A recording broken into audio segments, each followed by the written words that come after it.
बिस्मिल्लाहिर्रहमानिर्रहीम। अस्सलाम वालेकुम। कैसे हैं आप? आज हमने न्यू 9th क्लास की एक्सरसाइज 2.4 और उसका क्वेश्चन नंबर 5 जिसका पार्ट नंबर 1 और पार्ट नंबर 2 हमने सोल्व कर लिया था। आज हमने पार्ट नंबर 3 सोल्व करना है। तो क्वेश्चन में बताते चलें क्या बोला गया था कि हमने वैल्यूज़ फाइंड करनी हो और किसके ज़रिए, लोगरिथम टेबल के ज़रिए हमने फाइंड करनी है। तो अब हमारे पास ये है पार्ट नंबर 3। तो यहाँ पे है 20.46 होल ब्रैकेट और उसके ऊपर पावर है 2 मल्टीप्लाई 2.4122 ओवर 754.3। तो अब ये हमारे पास पार्ट नंबर 3 है, क्वेश्चन है। तो हमने क्या करना है, फर्स्ट पे वैल्यूज़ फाइंड करनी है। तो हमने क्या कर लेना है, इसको लेट करना है एक्स के इक्वल। आप इसको वाई के इक्वल भी लेट कर सकते हैं, एक्स के इक्वल भी लेट कर सकते हैं। तो यहाँ पे मैंने इसको एक्स के इक्वल लेट कर लिया। अब जो कि क्वेश्चन में उन्होंने बोला कि लोगरिथम टेबल के ज़रिए आप लोगों ने इसको सोल्व करना है। तो अब इससे ज़ाहिर हो रहा है कि आप लोगों को लॉग तो लेना ही पड़ेगा। तो मैंने क्या किया, taking log on both side, दोनों तरफ हमने लॉग ले लिया। लॉग यहाँ पे लॉग एक्स और लॉग यहाँ पे अभी लॉग हमने अप्लाई नहीं किया, सिर्फ यहाँ पे लॉग लिया है। तो इसको मैंने ब्रैकेट में लिख दिया। अब ब्रैकेट में लिखने के बाद मैंने इसको लॉग अप्लाई करना अब इसके ऊपर। तो लेकिन यहाँ पे क्या है कि ये मल्टीप्लाई में वैल्यू है और ये डिवाइड में है। तो यहाँ पर हमारे पास लाज लगने हैं। अब यहाँ पे मल्टीप्लाई में जो वैल्यू होती है वो चेंज हो जाती है प्लस में, यानी ये मल्टीप्लाई है तो वो चेंज हो जाएगी प्लस में जब हम इसके ऊपर लॉग अप्लाई करेंगे। तब जो जो वैल्यू डिवाइड में पड़ी होगी वो चेंज हो जाती है माइनस में, यानी जो मल्टीप्लाई में होती है वो प्लस में चेंज हो जाती है और जो डिवाइड में होती है वो माइनस में चेंज हो जाती है। अब हमने क्या करना है कि लॉग अब इनके ऊपर अप्लाई कर देना है। तो लॉग 20.46 आ जाएगा, मल्टीप्लाई प्लस में चेंज हो जाएगा, फिर उसके बाद लॉग 2.4122 ये आ गई। अब ये डिवाइड में पड़ा है तो इसके साथ आएगा माइनस, क्योंकि जो क्वोशंट में यानी क्वोशंट ला इसके ऊपर अप्लाई हुआ है, क्योंकि ये डिवाइड में है तो इसलिए यहाँ पे माइनस लॉग 754.3 आ गया। उसके बाद हमने क्या करना है कि यहाँ पे पावर ला यूज़ हो रहा है। तो यानी लॉग जो पावर होती है, अगर किस लॉग के साथ कोई वैल्यू है और वैल्यू के ऊपर पावर लगी हुई है तो हमने क्या करना है, पावर ला वहाँ पे यूज़ करना है। पावर ला में क्या करते हैं कि पावर को लॉग से पहले लेके आते हैं। तो मैंने यहाँ पे इसी तरह ही किया, लॉग से पहले पावर को लेके आ गए। यहाँ पे ये वैल्यू बाकी वैसे की वैसी ही रही। तो यहाँ पे बाकी सारी वैल्यू वैसे ही आ जाएगी क्योंकि सिर्फ पावर जो थी वो इस वैल्यू के ऊपर लगी हुई थी, तो उसको हमने लॉग से पहले लेके आए हैं। अब हमने कैलकुलेटर से लॉग फाइंड आउट कर लेना है। यहाँ पे अब हमारे पास है लॉग 20.46। तो यहाँ पे हमने पहले क्या करना है, लॉग प्रेस करना है, फिर उसके बाद 20.4 और 6। तो अब ये हमारे पास 1.3109 आ जाएगा। तो हमने क्या करना है, पॉइंट के बाद 4 डिजिट ले लेने हैं। तो ये देखें वैसी ही वैल्यू आ रही है 3109। उसके बाद यहाँ पे प्लस, फिर उसके बाद लॉग नेक्स्ट हमने फाइंड कर लेना है। यहाँ पे आ गया लॉग 0 पॉइंट सॉरी यहाँ पे है 2 पॉइंट। तो लॉग प्रेस करना है, वैल्यू हमारे पास है 2.4122 ये आ जाएगी वैल्यू। तो ये देखें यहाँ पर भी हमारे पास 0.3824 है और इधर भी वैसे ही वैल्यू है। इसके बाद हमने 4 डिजिट लेने हैं।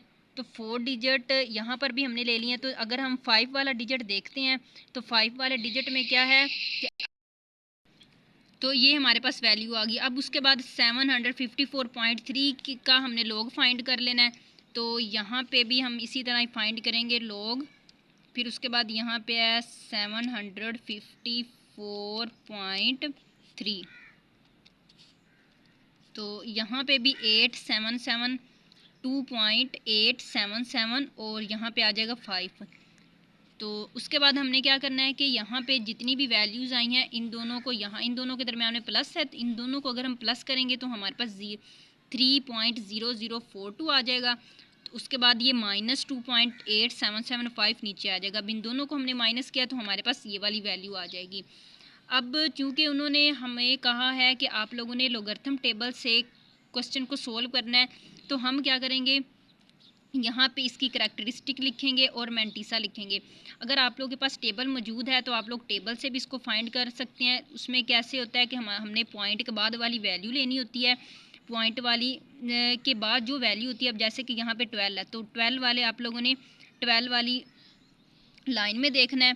उसके बाद वहाँ पे जाके जो नंबर आप लोगों को मिलेगा उसको फिर आप लोगों ने 6 वाले टेबल में देखना है। 6 वाले टेबल में जो वैल्यू आएगी फिर उसके बाद 7 वाले में देखना है। 7 वाले टेबल में जो वैल्यू मिलेगी उनको प्लस करके हमारे पास जो आंसर आएगा वो हमारे पास वैल्यू आ जाएगी।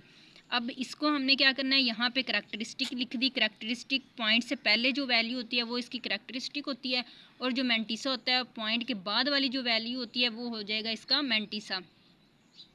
अब मैंटिसा हमने क्या करना होता है, यहाँ पे मैंटिसा हमने निकाल लिया, और यहाँ पे अब हमने क्या किया है कि उन्होंने यहाँ पे अब लोग है तो हमें x की वैल्यू चाहिए, तो हम क्या करेंगे, लोग को मल्टीप्लाई कर देंगे एंटी लोग के साथ, क्योंकि लोग और एंटी लोग आपस में कैंसिल हो जाते हैं। अगर हम इधर एंटी लोग के साथ लोग को मल्टीप्लाई करवाते हैं, इधर भी एंटी लोग के साथ मल्टीप्लाई करवाते हैं, और ये लोग और एंटी लोग तो कैंसिल हो जाएगा और यहाँ पे बच जाएगा x। फिर उसके बाद अगर हम इधर एंटी लोग के साथ मल्टीप्लाई करवाते हैं तो यहाँ पर ये वैसे ही एंटी लोग रहेगा। अब हमने इस वैल्यू का एंटी लोग ले लेना है, तो एंटी लोग जब हम लेंगे तो अब हमारे पास आंसर आ जाएगा 1.339। तो यहाँ पे हम कैलकुलेटर से भी लेके दिखा देते हैं कि एंटी लोग किस तरह लेते हैं। फर्स्ट पे हमने शिफ्ट प्रेस करना होता है, फिर उसके बाद लोग, और वैल्यू हमारे पास है 0.1267, 6 और 7। तो ये देखिए हमारे पास 1.338 है। तो यहाँ पे हमने 9 इसलिए लिखा है, जब एंटी लोग फाइंड करते हैं तो टोटल 4 डिजिट लिखते हैं हम। तो यहाँ पे हमने 4 डिजिट देखे, 1 2 3 4। तो अब 4 वाले डिजिट को हमने देखना होता है कि 4 के बाद जब 5 वाला डिजिट होता है, अगर वो बड़ा नंबर है 5 से या 5 है, तब जो वैल्यूज़ होती है, जैसे कि अब ये 7 है, 7 बड़ा नंबर है, ये 7 8 को राउंड ऑफ कर देगा तो ये हो जाएगा 9। तो इसी तरह इसको हमने राउंड ऑफ करके लिखा है, तो ये हमारे पास इसका आ गया आंसर। अब देखें, अगर हम एंटी लोगरिथम टेबल से एंटी लोग फाइंड करते हैं तो क्या वही यही आंसर आता है कि नहीं।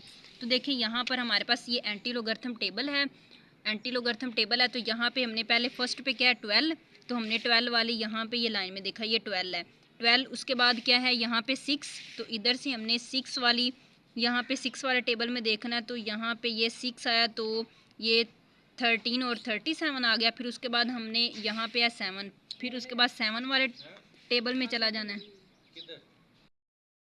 फिर उसके बाद हमने मीन डिफरेंस वाली वैल्यू में देखना होता है वहाँ पे। अब यहाँ पे हमारे पास क्या है 7, तो 7 वाले टेबल में देखना है, तो ये आ गया 7, और उसी हमने रो में देखना होता है, ये आ गया 7, 7 पे वैल्यू आ रही है 2। तो अब हमने 13 और 37 को प्लस करवा देना है 2 के साथ, तो इसको हमने प्लस किया, यानी 7 के अंदर 2 ने ऐड होना है, तो वो बन जाएगा 9। तो बाकी 133 और 7 की जगह पे बन जाएगा 2 ऐड करवाने से 9। तो देखें वही वाला आंसर बन रहा है 1.339। अब पॉइंट यहाँ पे क्योंकि इधर भी पॉइंट है तो इसलिए यहाँ अगर हम कैलकुलेटर पे करते हैं तो यहाँ पे पॉइंट आता है, तो इसलिए इधर हमने पॉइंट लगा देना है। क्योंकि अगर हम करैक्टरिस्टिक और मैंटिसा से जैसे मैंने आप लोगों को करवाया था प्रीवियस वीडियो में, तो ये इसी तरह इसका पॉइंट आएगा। तो आप लोगों ने पीछे वाली वीडियो को देख लेना है अगर आप लोगों को यहाँ से समझ ना आए तो ये हमारा क्वेश्चन कंप्लीट हुआ। आई होप आप लोगों को क्वेश्चन की समझ आ गई होगी। Please subscribe to my channel. Thank you so much. अल्लाह हाफिज़।